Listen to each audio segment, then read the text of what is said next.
There is a woman inside you who has been waiting patiently while you learned how to survive. She learned to smile when uncomfortable, to agree when uncertain, to soften her truth so others would not feel threatened by her depth. This was not weakness, it was adaptation. But what once protected you is now imprisoning you. People-pleasing is not kindness. It is a silent contract you made long ago to trade authenticity for acceptance. Each time you abandon your own needs to keep the peace, something within you retreats into the shadows. Over time, that abandoned part does not disappear, it waits. And when ignored for too long, it begins to speak through exhaustion, resentment, anxiety, and a quiet sense of emptiness that no approval can fill. The woman you are inside is not meant to be endlessly agreeable. She is meant to be whole. Wholeness requires the courage to disappoint others rather than betray yourself. When you say yes while your inner voice screams no, you fracture your own integrity, and the psyche cannot remain divided without cost. To stop pleasing is not to become cold or selfish. It is to become honest.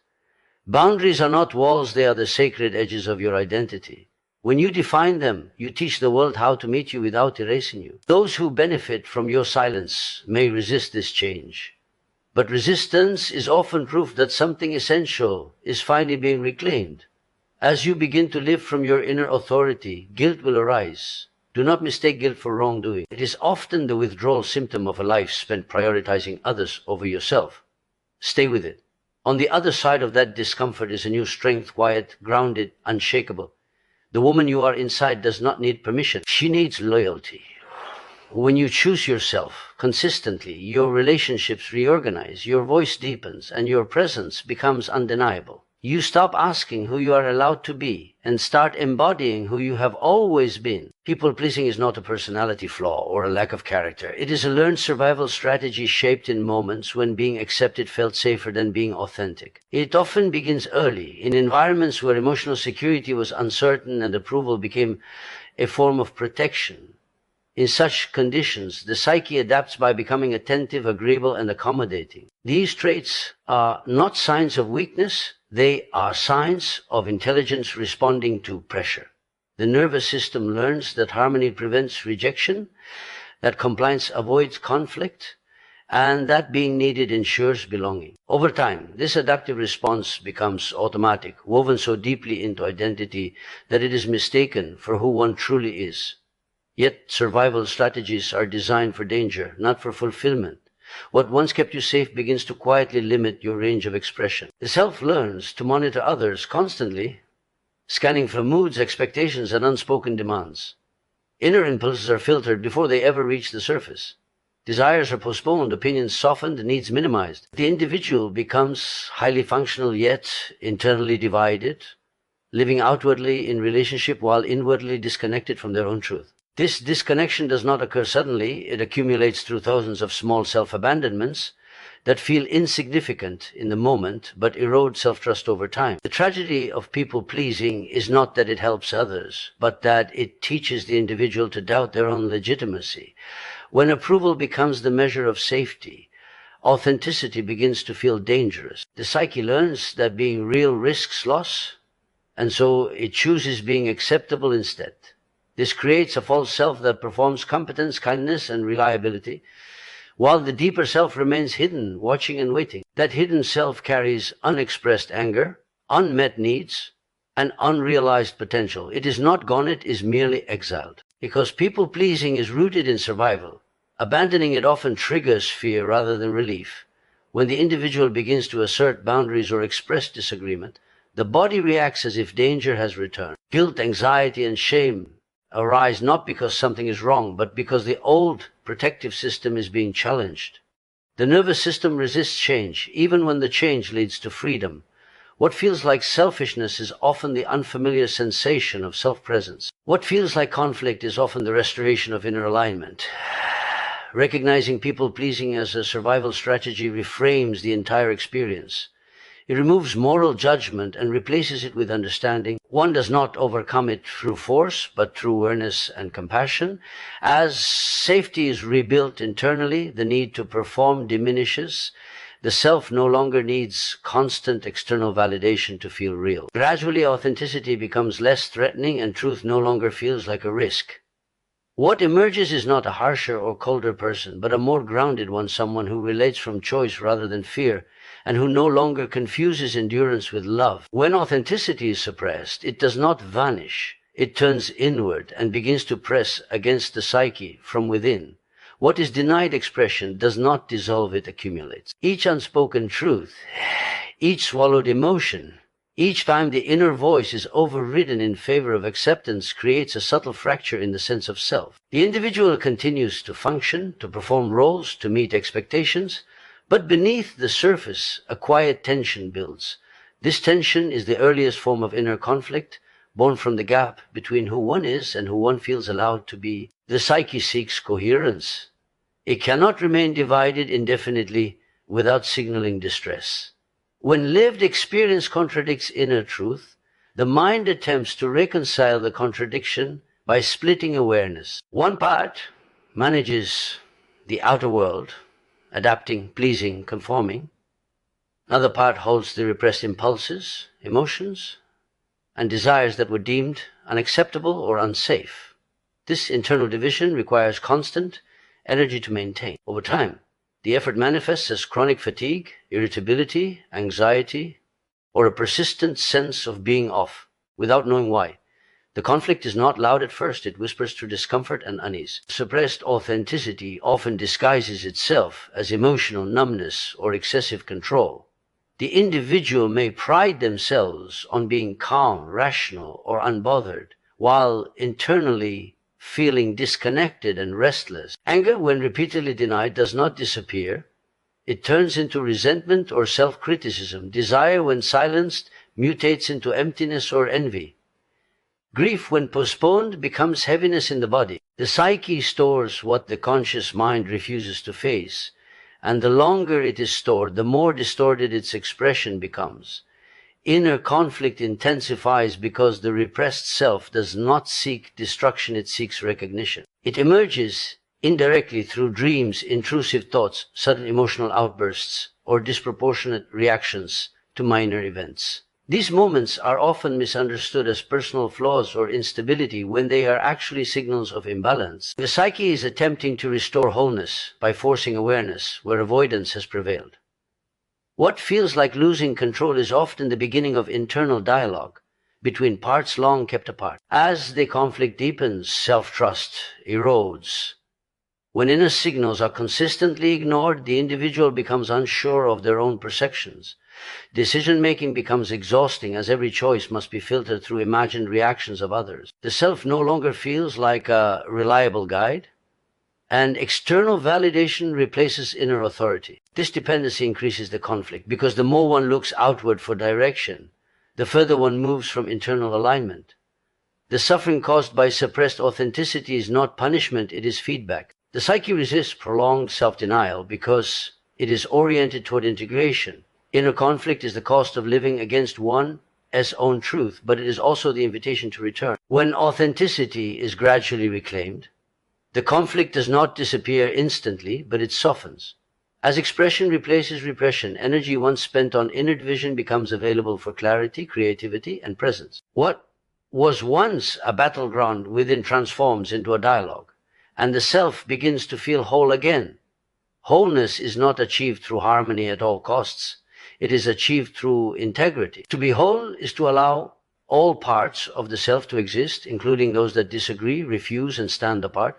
Yet this wholeness inevitably disrupts expectations. When an individual begins to live from inner truth rather than external approval, disappointment becomes unavoidable. The fear of disappointing others is deeply rooted because belonging has long been tied to survival. Approval once signaled safety and disapproval signaled threat. As a result, many learn to equate being loved with being agreeable, and to confuse self-erasure with virtue.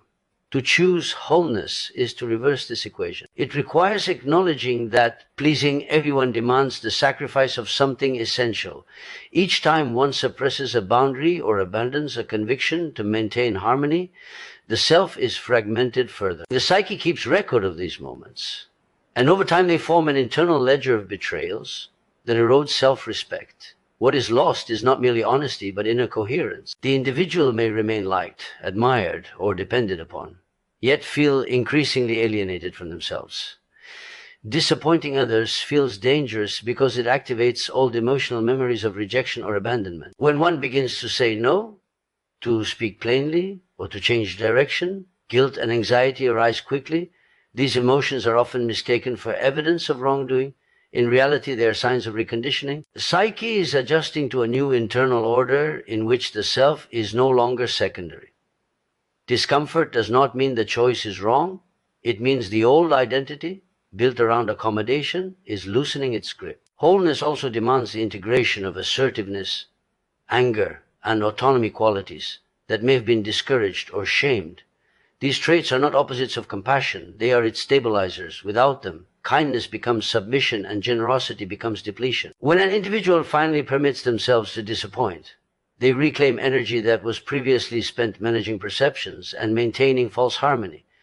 This reclaimed energy strengthens presence, clarity, and emotional stability. Relationships inevitably change when disappointment enters the equation. Some bonds deepen, becoming more honest and resilient. Others strain or dissolve, particularly those that relied on compliance rather than mutual respect. This loss can be painful, but it reveals an important truth. Connections that require self-betrayal cannot coexist with wholeness. What remains after disappointment are relationships capable of holding complexity, difference, and growth. The courage to disappoint is not an act of rebellion, but of alignment. It is the willingness to be misunderstood in the service of being real. Over time, as the self learns that survival is possible without constant approval, inner authority strengthens. Decisions become simpler, not because life becomes easier, but because the inner compass is no longer divided. Wholeness emerges quietly through repeated acts of self-loyalty until the individual no longer asks whether they are allowed to exist as they are. They simply do. Boundaries are often misunderstood as acts of separation or rejection, when in truth they are acts of definition. They clarify where one person ends and another begins, making relationship possible without self-erasure. Without boundaries, identity becomes diffuse, shaped more by the demands and expectations of others than by inner truth. The fear of being perceived as selfish leads many to keep their limits vague or unspoken, believing that openness and availability are measures of goodness. When everything is allowed, nothing is chosen, and the self gradually loses its outline. Identity cannot form in the absence of limits. The psyche requires edges in order to recognize itself.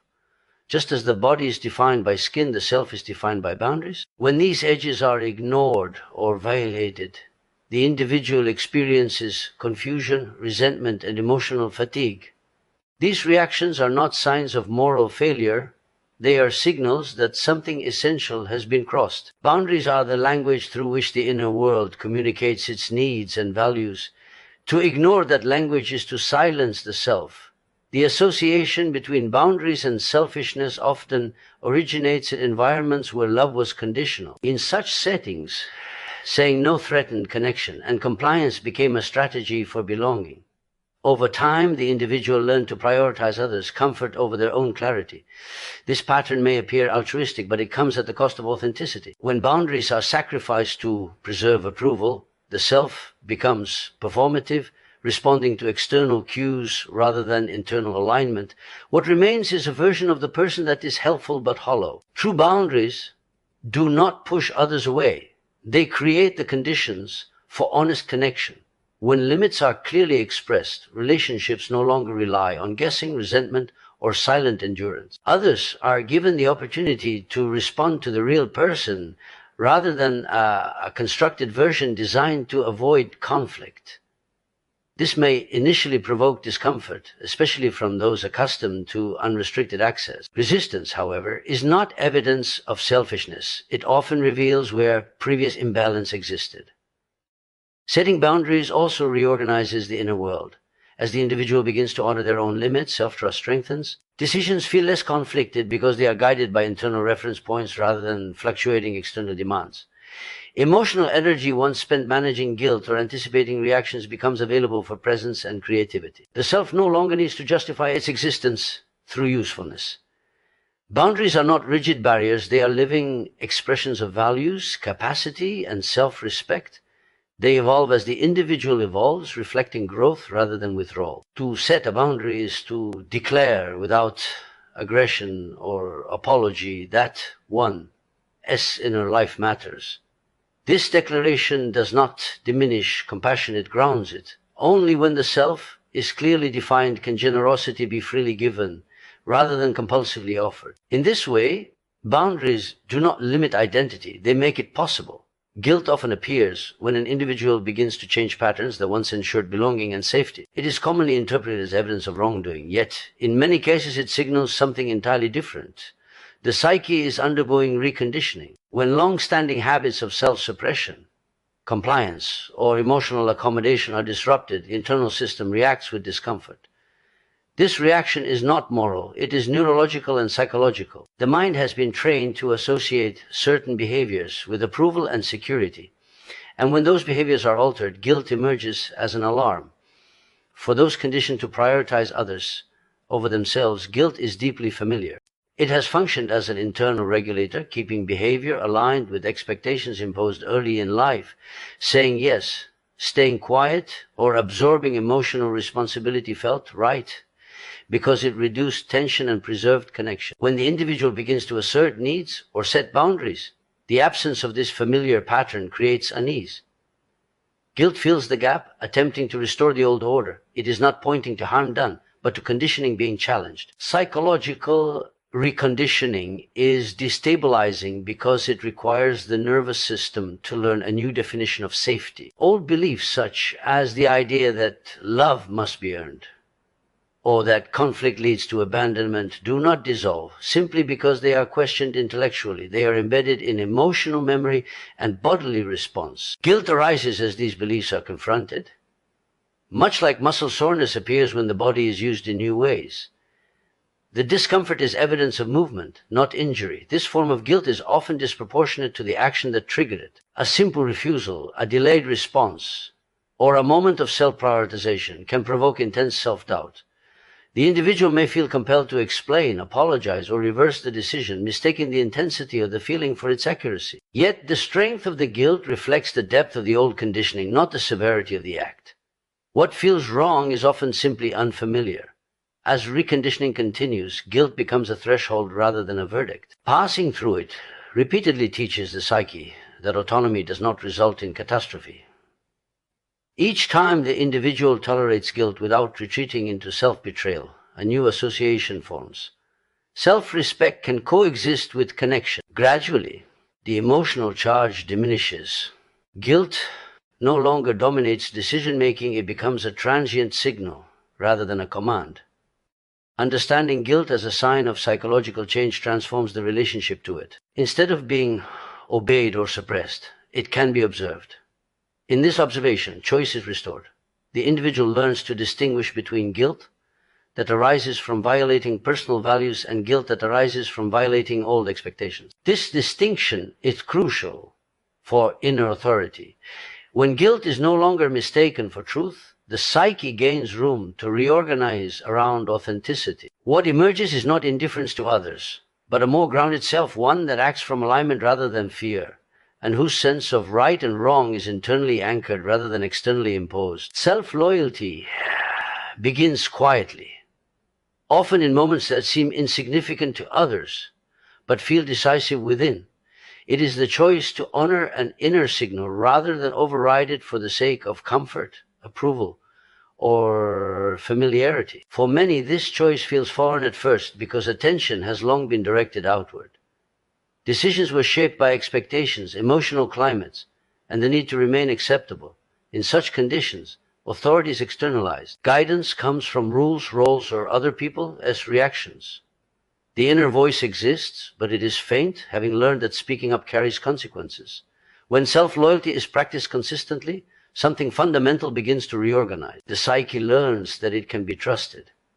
Each time an individual follows through on what they know to be true, setting a boundary, speaking honestly, or choosing rest over obligation, a signal is sent inward. My experience matters. This signal accumulates.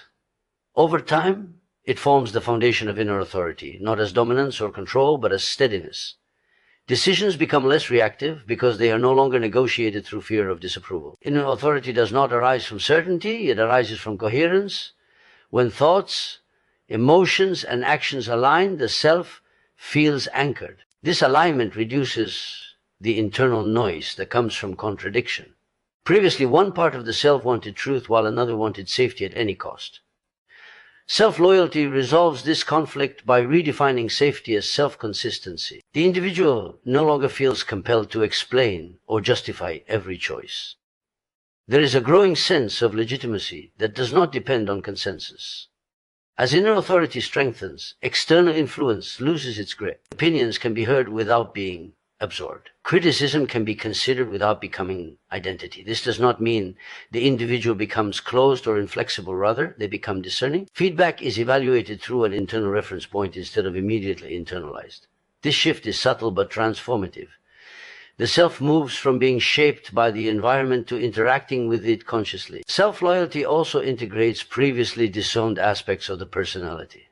Traits such as assertiveness, anger, or independence, once suppressed to maintain harmony, are reclaimed and placed under conscious direction. These qualities no longer erupt defensively or remain hidden, they become available as resources.